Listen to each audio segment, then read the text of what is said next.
कटत न बाटे बाबा दुखवा कलेस हो, बेटावा के चलते लोगवा जाता परदेस हो।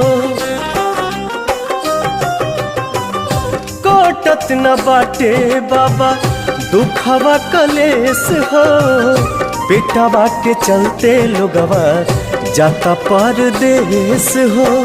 बॉम्बे दिल्ली हबड़ा के हूँ जाता असम हो, इहे बात कोहे आइल बानी बाबा धाम हो।